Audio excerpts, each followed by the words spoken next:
Mekah dan Hijaz. Hijaz atau Hejaz adalah rentangan wilayah di semenanjung Arab sepanjang Laut Merah, antara dataran tinggi Nejd dan daerah pantai Tihamah. Sekarang wilayah tersebut menjadi bagian barat dari Kerajaan Saudi. Secara umum Hijaz merupakan wilayah yang meliputi Mekah, Madinah, Taif, dan Jeddah. Wilayah Hijaz terdiri dari 3 bagian yang sangat berbeda, yaitu 1 daerah yang jarang penduduk, panas, dan tandus, 2 daerah pedalaman yang bergunung-gunung, 3 daerah subur di sekitar Madinah dan Taif. Hijaz adalah satu-satunya wilayah semenanjung Arab yang tidak pernah dijajah oleh bangsa manapun. Daerah gurun ini menikmati kemerdekaannya sejak lama jauh sebelum Islam datang. Bahkan, Persia dan Romawi yang saat itu sangat luas wilayah kekuasaannya juga tidak tertarik untuk menjamah kawasan ini. Baru pada permulaan Islam hingga kini, Hijaz menjadi sangat penting artinya bagi dunia, karena Rasulullah Shallallahu Alaihi Wasallam sebagai Nabi akhir zaman diutus di wilayah ini. Pada akhir Khilafah Bani Abbasiyah, Hijaz berada di bawah kekuasaan pemerintahan Mesir. Pada tahun 1517 jatuh ke tangan Khilafah Utsmaniyah. Tahun 1917 Syarif Mekah mengangkat Husain bin Ali menjadi Raja Hijaz. Pada tahun 1924 Raja Arab Saudi, Abdul Aziz Ibnu Saude, menaklukkan Hijaz dan menjadikannya sebagai bagian dari Arab Saudi sampai sekarang. Mekah sendiri secara geografis terletak antara 39-40 derajat bujur timur dan 21-22 derajat. Mekah merupakan kota yang pertama kali ada di muka bumi, karena menurut sebuah riwayat di tempat inilah Nabi Adam diturunkan dan hidup bersama pasangannya, Ibunda Hawa. Dari sinilah keturunan manusia berkembang ke seluruh dunia. Nama lain yang disematkan untuk Mekah adalah Tanah Haram atau Tanah Suci. Dahulu saat awal dakwah Rasulullah Shallallahu Alaihi Wasallam, orang-orang Yahudi, Nasrani dan penyembah berhala masih bebas melakukan ritual, syirik di sekitar Mekah. Namun setelah Allah memberikan kemenangan kepada Rasul-Nya, semua praktik ritual setan itu dihapuskan.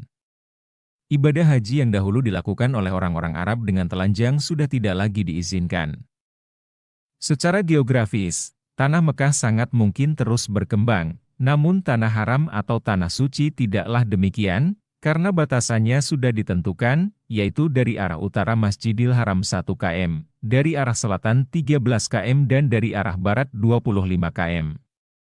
Disinilah Ka'bah dan Masjidil Haram ditempatkan oleh Allah, dan pada tanah ini berlaku hukum dan larangan yang tidak berlaku di tanah lainnya. Di tanah ini hewan buruan tidak boleh diburu, pepohonan tidak boleh dirusak dan tanah serta batunya tidak boleh dibawa keluar, termasuk larangan bagi non-muslim untuk berdomisili atau masuk di kawasan ini.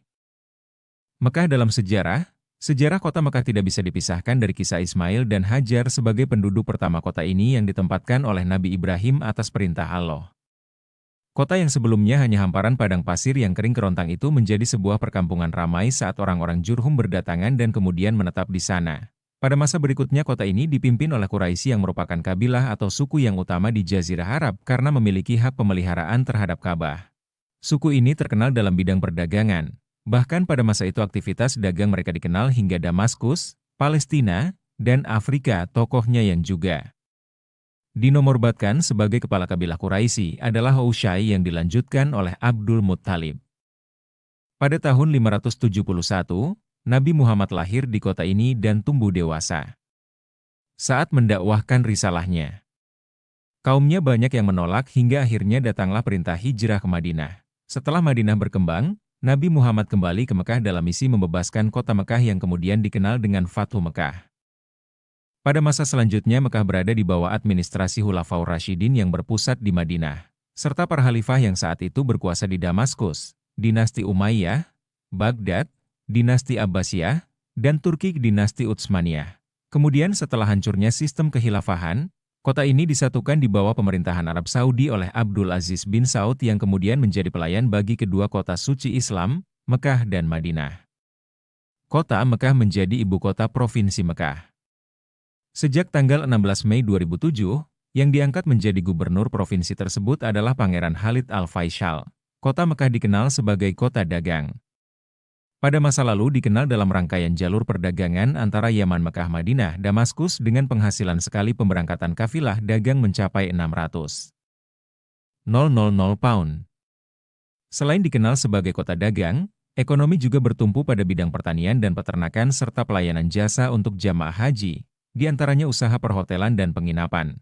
Sebagai pusat agama Islam selain Madinah, kota ini memiliki pusat-pusat pendidikan dan pengajaran agama Islam. Pendidikan formal mulai dikembangkan sejak akhir periode Utsmani. Hingga pada tahun 1912, seorang pedagang dari Jeddah, Muhammad Ali Zainal Rida mendirikan Madrasah Al-Falah di Mekah. Sampai pada tahun 2005, di Mekah terdapat 552 sekolah umum atau swasta untuk pria dan 681 sekolah umum atau swasta untuk siswa perempuan. Sedangkan perguruan tinggi pertama kali didirikan di kota ini sekitar tahun 1949. Dengan nama Kuliah Asy Syariah, yang kemudian menjadi Fakultas Syariah dari Universitas King Abdul Aziz yang berada di Jeddah. Saat ini kota Mekah sedang berbenah menuju era 2020 yang dirancang menjadi kota peradaban dengan desain bangunan yang super fantastik. Banyaknya jamaah haji dan umrah yang datang setiap tahunnya, telah mendorong pemerintah Saudi untuk terus meningkatkan pelayanan dengan fasilitas dan sarana akomodasi yang memanjakan. Masjidil Haram, sebuah masjid yang terletak di jantung kota Mekah, tentu tak asing bagi setiap muslim. Pada masa Nabi Muhammad masjid ini berbentuk Ka'bah dan ruang kosong yang dibatasi oleh rumah-rumah penduduk. Ketika Umar bin Al-Khattab menjabat khalifah, pada 17 Hijriah 638 Masehi, ia membeli rumah-rumah itu dan membangun tembok dengan ukuran setinggi orang. Perluasan serupa dilakukan oleh Utsman bin Affan, dan pada tahun 64 Hijriah 683 Masehi oleh Abdullah bin Zubair. Pembangunan besar-besaran atas masjid ini baru dilakukan pada tahun 75 Hijriah 694 Masehi, pada masa pemerintahan Abdul Malik bin Marwan. Pembangunan ini dilanjutkan oleh putranya, Al-Walid bin Abdul Malik. Dengan pembangunan ini, Masjidil Haram memiliki atap, tiang-tiangnya dibuat dari batu marmer, dinding-dindingnya dihiasi mozaik, serta pintu-pintunya dilapis emas dan tembaga. Lantas, ketika Abu Ja'far Al-Mansur, penguasa kedua dinasti Abbasiyah naik tahta dan menunaikan ibadah haji pada 158 Hijriah 775 Masehi, masjid ini diperluas 2 kali lipat, dilengkapi dengan menara, dan lantai Hijr Ismail dibuat dari marmer. Pemugaran dan perluasan masjid ini terus dilakukan oleh sejumlah penguasa muslim. Misalnya, pemugaran yang dilakukan pada 802 Hijriah 1400 Masehi oleh Sultan Barkuk dari Mesir, karena sebagian masjid ini mengalami kebakaran, dan perbaikan yang dilakukan Sultan Oid B pada 856 Hijriah 1453 Masehi. Karena masjid ini disambar petir. Perhatian para penguasa dinasti Mamluk terhadap Masjidil Haram memang demikian besar, sejak Ka'bah dan Masjidil Haram dipugar pada masa pemerintahan Sultan Zahir Baibars hingga masa pemerintahan Sultan Kalawun. Para penguasa dinasti tersebut selalu menaruh perhatian besar terhadap Mekah dan Madinah. Pemugaran terakhir oleh para penguasa Mamluk atas Masjidil Haram dilakukan pada 868 Hijriah 1464 Masehi. Selepas itu, tatkala kedua tanah suci berada di bawah kekuasaan dinasti Utsmaniyah dari Turki, pemeliharaan atas Masjidil Haram pun beralih ke tangan mereka. Upaya mereka, dalam hal tersebut, tidak hanya terbatas pada pemeliharaan saja. Di bawah pemerintahan Sultan Salim, dimulai upaya pembangunan kembali atas masjid tersebut. Namun, baru pada masa pemerintahan Sultan Sulaiman Al-Anuni atau Sulaiman Agung 926, 973 Hijriah 1520-1565 Masehi, dilakukan pembangunan kembali Ka'bah dan Masjidil Haram. Bentuk kedua bangunan tersebut yang ada dewasa ini merupakan hasil dari pembangunan di era mereka. Bentuk atau rancangan tersebut sejatinya merupakan hasil karya seorang arsitek terkemuka dinasti Utsmaniyah kala itu, yaitu Sinan Pasha. Namun, sang arsitek tak sampai menyaksikan pelaksanaan proyeknya tersebut. Karena itu, proyek itu kemudian dilanjutkan oleh salah seorang muridnya, Mehmet Aga. Lewat proyek tersebut, luas komplek Masjidil Haram luasnya menjadi 200 x 200 meter 40.000 meter persegi. Dalam pembangunan tersebut, bukaan-bukaan yang mengitari Masjidil Haram dibangun kembali, tiang-tiang pualam lama dibuang dan digantikan dengan 892 tiang baru yang juga dari pualam.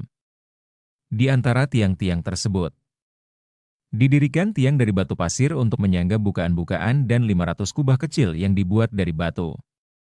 Kubah-kubah tersebut sebelumnya dibuat dari kayu. Dekorasi Masjidil Haram kala itu didesain oleh Abdullah Lutfi, seorang pelukis terkemuka Turki yang mewakili aliran Utsmaniyah di bidang seni lukis. Selepas itu, tepatnya pada 994 Hijriah 1586 Masehi, dinding-dinding Masjidil Haram diselimuti pualam berwarna. Sedangkan lampu-lampu gantungnya diperbarui dan dilengkapi dengan lampu-lampu berbentuk kepala pohon kurma. Selain itu, masjid ini juga dibuatkan beberapa menara, yang terbesar berbentuk bulat mengikuti gaya Utsmaniyah dan memiliki 3 syurfah, balkon, untuk melantunkan azan. Di bawah menara terbesar tersebut yang disebut Menara Khalifah, Sultan Sulaiman mendirikan sebuah madrasah untuk mempelajari fikih yang diberi nama Madrasah Sulaimaniyah. Pada awal abad ke-11 Hijriah 17 Masehi bangunan Ka'bah mulai rapuh. Melihat hal yang demikian itu, para ulama berbeda pendapat mengenai kebolehan meruntuhkan Ka'bah agar dapat dibangun kembali. Mengenai hal tersebut, para ulama Istanbul membolehkannya. Sedangkan Hakim Mekah kala itu yang menganut mazhab Syafi'i, tidak membolehkannya dan harus dibiarkan hingga bangunan Ka'bah itu runtuh dengan sendirinya. Di antara kedua pendapat tersebut tidak didapatkan titik temu. Kemudian, pada 1039 Hijriah 1629 Masehi, banjir bandang melanda kota Mekah, sehingga membuat 2 sudut Ka'bah runtuh. Karena itu, tiada alasan lagi yang melarang untuk meruntuhkan seluruh bangunan Ka'bah dan membangunnya kembali dengan meletakkan kembali Hajar Aswad di tempatnya semula.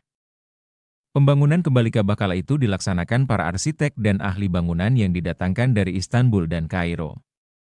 Ketika tiba waktunya untuk meletakkan kembali Hajar Aswad ke tempat semula, para hakim dari 4 mazhab, para insinyur, dan para pemuka pun melakukan seperti halnya apa yang dilakukan oleh para pemuka Mekah. Tatkala Ka'bah dibangun kembali pada masa sebelum Nabi Muhammad SAW diangkat sebagai Rasul, mereka meletakkan Hajar Aswad di atas selembar kain, kemudian mereka mengangkatnya bersama-sama dari seluruh pinggir kain tersebut. Dalam pembangunan kembali Ka'bah kali ini, para arsitek memakai batu-batu yang ada sebelumnya. Ini karena, demikian dituturkan, batu-batu tersebut berasal dari masa Rasul SAW. Selain itu, dalam membuat fondasi, mereka tetap memakai batu-batu basal hijau. Ini karena ada pendapat yang menyatakan dari jenis batu-batu inilah Ibrahim dan Ismail membangun Ka'bah. Fondasi tersebut disebut Syad Zarwan. Dilapisi dengan pualam. Selain itu, mereka membuat pancuran baru dari emas yang dilapisi porselen biru. Mereka juga menghampari lantai bagian dalam Ka'bah dengan tirai sutra hitam sama seperti bagian luarnya. Tirai tersebut dibuat di Mesir dan didatangkan ke Mekah. Bangunan tersebut tetap bertahan hingga awal abad ke-18 Masehi. Pada abad tersebut Muhammad Ali membangun kembali seluruh Masjidil Haram.